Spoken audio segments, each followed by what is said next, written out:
All right, so for 3.3, we're going to focus on systems of equations. And example number 1. So last time, 3.1, we graphed two linear equations, found out the intersection. That was the solution of the intersection, right? And last time we did that algebraically through substitution and elimination. Except now we're going to do systems of inequalities, which is going to require us to do some shading. So they give us a system, g plus m is greater than or equal to 6. And then we have 5g plus 2m is less than or equal to 20. Now, for practical purposes, what we would need to do, and they give us a table, which is a little bit different. So we have this table where we have g, which is the independent variable, and then we have all the corresponding m's. So when g equals 0, the possible m's are 0, 1, 2, 3, all the way up to 10. And then when g is 1, we have 0, 1, 2, all the way up to 7. When g is 2, then we have 0 up to 5. When g is 3, starting at 0, we go to actually 2. And then when g equals 4, well, basically m equals 0. And so basically, if we were to graph these and shade them properly, it would be the overlap of these two regions. But they want us to try to solve it with the table. Does that make sense, sort of? Okay. So now in order to do that, it says make a table of values to satisfy that. So the table of values Mr. Adams wrote up there was based on what we have. So if I take this first equation, right, g plus m, right, is greater than 6. Okay, so if g equals 0, I have to have a value greater than 6. Does that make sense? And then if I look at the second equation, if g equals 0, I've got 2m is less than or equal to 10, right? So in the first scenario, in other words, if I say 5 times 0, I get plus 2 times m is less than or equal to 20. Well, this becomes 0, and I get 2m is less than or equal to 20, right?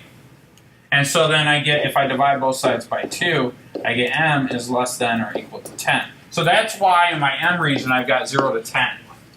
But now, it also has to satisfy the first part, right? So if I do, I can't plug in 10 for m. Well, I could plug in 10 for m, right? Could I plug in 0 for m? No. If g equals 0? No. No. Could I plug in 1? No, I'd have to stop at 6, right? So that's what we're going to do, is we're going to go through here and try to figure out what values for m and g satisfy both inequalities. And so when m equals 0, though, right, so let's keep that in mind. Let's go back and figure out when m equals 0, which is on the other end of this thing. When m equals 0, I'm going to have 5g plus 2, 0 is less than or equal to 20, right? And so this becomes 0, and I get 5g is less than or equal to 20, or g is less than or equal to 4.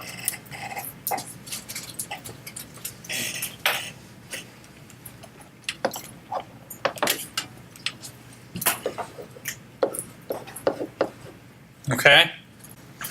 And that satisfies this, right? So our solution set that I have written there is based on all the possible g and m values. If I set one value, and notice that we started with g equals 0 and m equals 0. Does that make sense? And the way that I capped off the 10 is when I set g equal to 0, I ended up with m had to be less than or greater, or less than or equal to 10. And then when I set m equal to 0, then g had to be less than or equal to 4. And so that's how I get my parameters for G.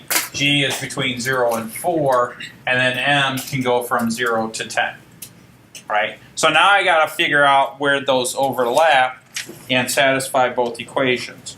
So on the first one, and I kind of mentioned this, when G equals 0 on this first equation, we basically said it had to be from 6 to 10, right, to satisfy the first equation. So I picked the second equation to set my boundaries and parameters. And so now what I want to do is make sure that these inequalities satisfy the first equation. All right? So I set these parameters based on the second equation, and now I'm going to refine it for the first equation. Or first inequality. Inequality is what I should say, right?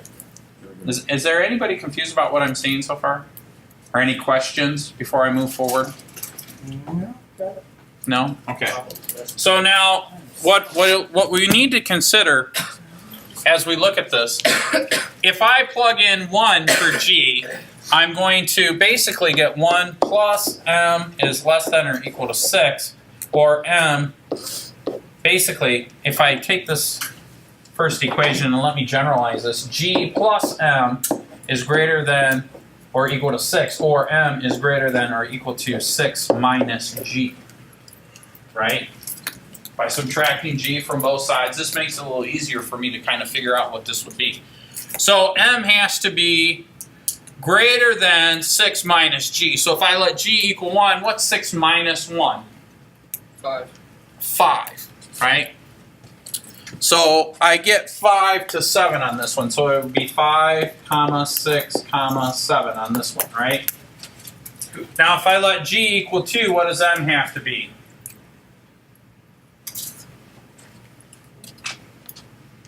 Well, what's 6 minus 2? 4. So it would be 4, 5.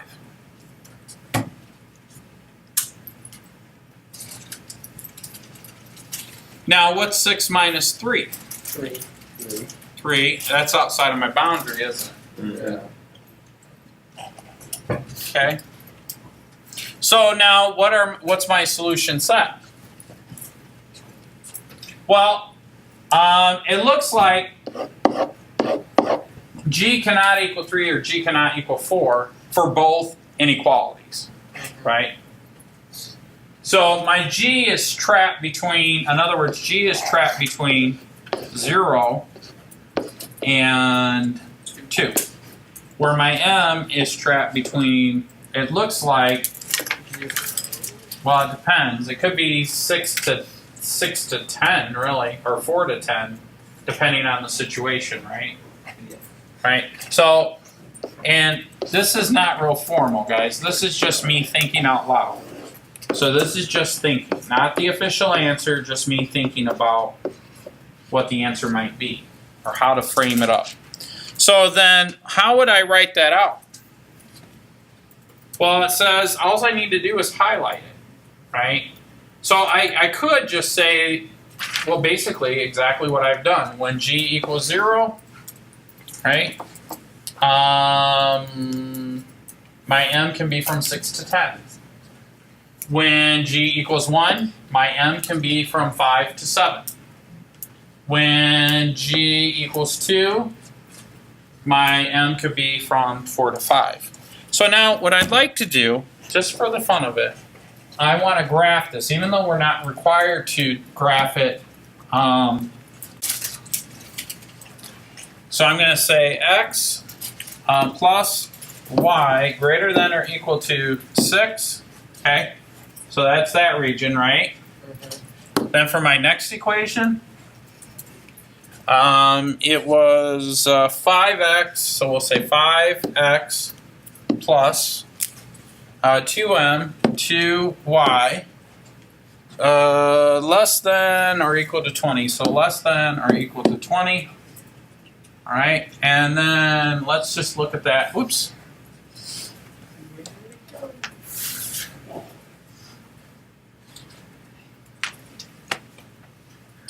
Where'd it go? Okay, there it is. All right. So now what we're looking for is where the two overlap. Okay? We're looking for where the two overlap. And there's some practicality of it, right?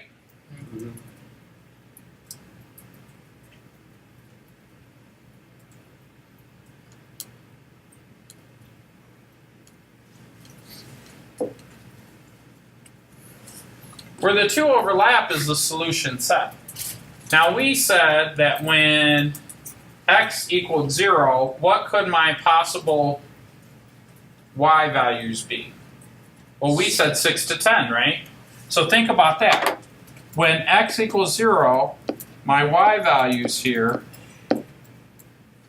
those are my, so in other words, I could have 0, comma 6, 0, comma 7, 0, comma 8, 0, comma 9, and 0, comma 10. That's what my table said, right? Does that make sense? What happens if I go beyond 10?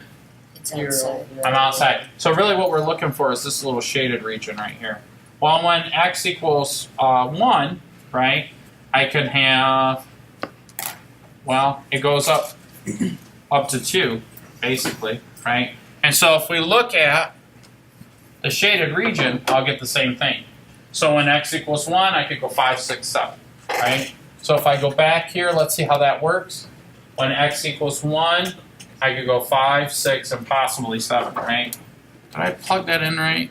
Yeah. So I could go, when x equals 1, I could go 5, 6, and then it says 7, but I think it's right on the line. Does that make sense? Yeah. Yes. Okay. And then when x equals 2, Are we sure we did that right? it said 4 and 5. Well, I think I graphed it wrong.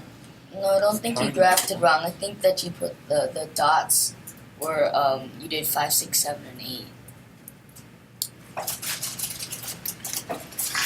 Go fast. Here we go. So what did I say when x equals 1? Well, it could be 5, and it could be 6, and it could be 7, right? Those are all right. Right, so this is like, I was looking at it wrong. This is 1, comma 5, right? 1, comma 6, and then 1, comma 7. And that's what we got. I was just looking at the thing wrong. 2, comma 4, and 2, comma 5. Right, because those are the only ones that kind of fit in this region with regards to discrete values, counting numbers 1, 2, 3, 4, 5, right? And so if we go here and we look at this, same thing, right? Now can I do x equals 3? No, Well, it's no, I can't. just inside. Yeah, because if I do x equals 3, it's right here and it won't work.